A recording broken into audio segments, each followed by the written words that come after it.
জয় শ্রীকৃষ্ণ। কামিকা একাদশী ব্রত মাহাত্ম্য। শ্রাবণ কৃষ্ণপক্ষিয়া কামিকা একাদশীর কথা ব্রহ্মবৈবর্ত পুরাণে যুধিষ্ঠির শ্রীকৃষ্ণ সংবাদে বলা হয়েছে। যুধিষ্ঠির মহারাজ শ্রীকৃষ্ণকে বললেন, হে গোবিন্দ, হে বাসুদেব, শ্রাবণ মাসের কৃষ্ণপক্ষের একাদশীর নাম এবং মাহাত্ম্য সবিস্তারে আমার কাছে বর্ণনা করুন। তা শুনতে আমি অত্যন্ত কৌতূহলী। প্রত্যুত্তরে ভক্তবৎসল ভগবান শ্রীকৃষ্ণ বললেন, হে রাজন, পূর্বে দেবর্ষি নারদ প্রজাপতি ব্রহ্মাকে এই প্রশ্ন করলেন। তিনি যে উত্তর প্রদান করেছিলেন, আমি এখন সেই কথাই বলছি। আপনি মনোযোগ সহকারে তা শ্রবণ করুন। এক সময় ব্রহ্মার কাছে ভক্তশ্রেষ্ঠ নারদ জিজ্ঞাসা করলেন, হে ভগবান, শ্রাবণ মাসের কৃষ্ণপক্ষে একাদশীর নাম কি? এর আরাধ্য দেবতা কে? সেই ব্রতের বিধি বা কী রকম এবং এই ব্রতের ফলে কি পুণ্য লাভ হয় তা সবিস্তারে জানতে ইচ্ছা করি। আপনি কৃপা করে আমাকে তা জানালেই আমার জীবন ধন্য হবে। শ্রী নারদের কথা শুনে ব্রহ্মা অত্যন্ত সন্তুষ্ট হলেন। তিনি বললেন, হে বৎস, জগতে জীবের মঙ্গলের জন্য আমি তোমার প্রশ্নের যথাযথ উত্তর দিচ্ছি, তুমি তা শ্রবণ করো। শ্রাবণ মাসের কৃষ্ণপক্ষে একাদশী কামিকা নামে জগতে প্রসিদ্ধা। এই একাদশী মাহাত্ম্য শ্রবণে বাজপেয়ী যজ্ঞের ফল লাভ হয়। ভগবান শ্রীহরি পূজা অর্চনা ও পরিমিত পূর্ণ ফল প্রদান করে। গঙ্গা, গোদাবরী, কাশী, নৈমিষারণ্য, পুষ্কর ইত্যাদি তীর্থ দর্শনে সমস্ত ফল একমাত্র কৃষ্ণ পূজার মাধ্যমে কোটিগুণ লাভ করা যায়।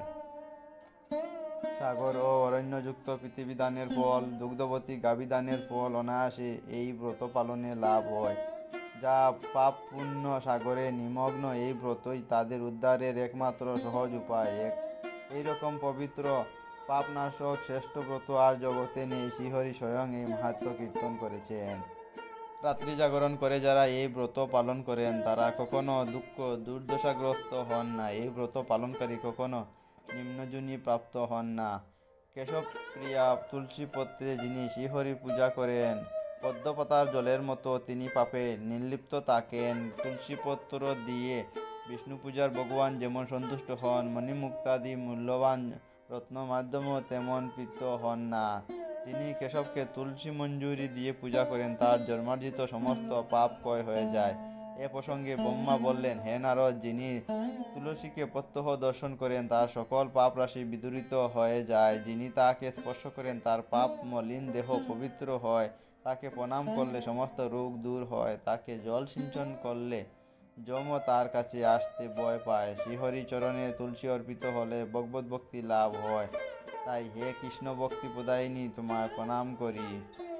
যে ব্যক্তি হরিবাসরে ভগবানের সামনে দীপদান করেন, চিত্রগুপ্ত তার পুণ্যের সংখ্যা হিসাব করতে পারেন না। তার পিতৃপুরুষেরাও পরম তৃপ্তি লাভ করেন।